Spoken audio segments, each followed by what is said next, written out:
Blessed is that servant whom the Lord, when he comes, finds watching.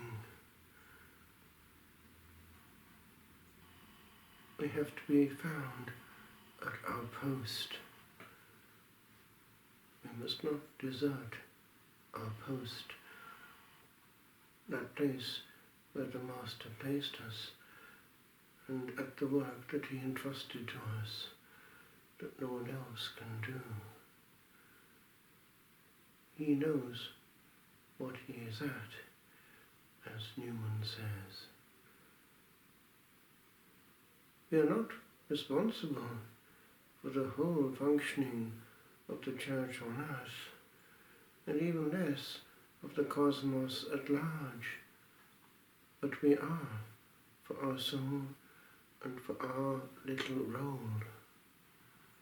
That and that only is within our control and our power.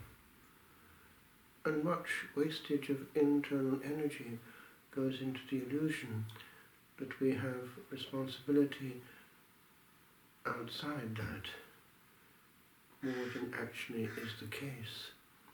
The Lord, after all, has ultimate responsibility for the cosmos. As one Pope said before going to bed, Lord, it is your church. I'm going to bed. That actually gives a certain freedom, for the illusion that we are God does always menace our peace. Actually, we're not. The creature receives, and for what he receives he is grateful, and with it he corresponds.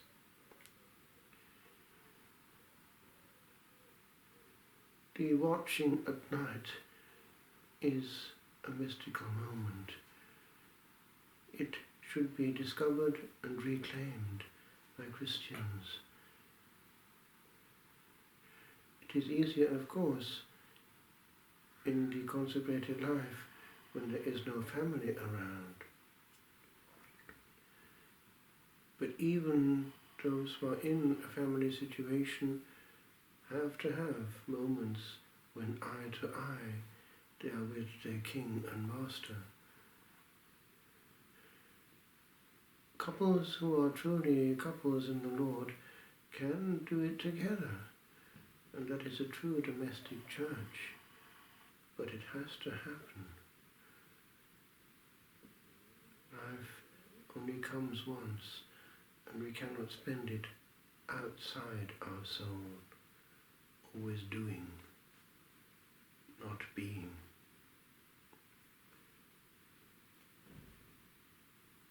There is a threat in our day. It is that of modern technicity, which takes away from this intimacy and this capacity to be still. One doesn't have to be drifting towards a screen at every spare moment.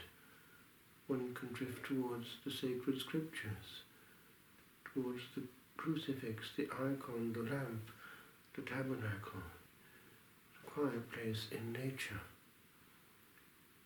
When I was guest master, I used to send guests into nature with Bible in hand. Our abbey was in an area preserved by UNESCO.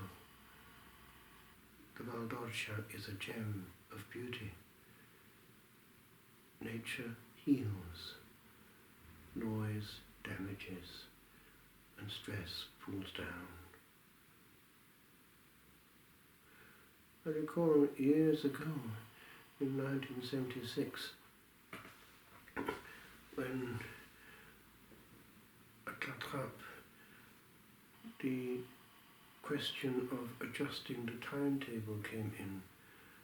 And though I was only a postulant, I dared actually to protest in chapter against the change, because I could see the danger that would entail. The very, very early rise of of La Trappe had been a great attraction, and to tamper with it, I felt, was a desecration of what had been received from the Fathers. For it was one of the principles, fidelity to the rule of St. Benedict ad litteram. Of course, it had no effect. But the Lord maybe didn't want that change, and whereas Sept-Fons, which didn't change, has now a huge number of novices, La Trappe, which did, is not doing too well. The Lord does demand that we do what we're there for.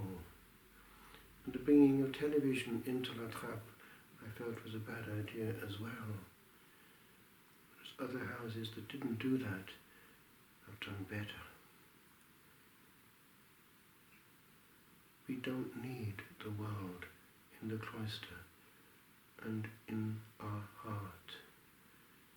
We can claim our freedom and also dare to live without shackles and to walk into the mystery of the night, free, awaiting the Lord's return.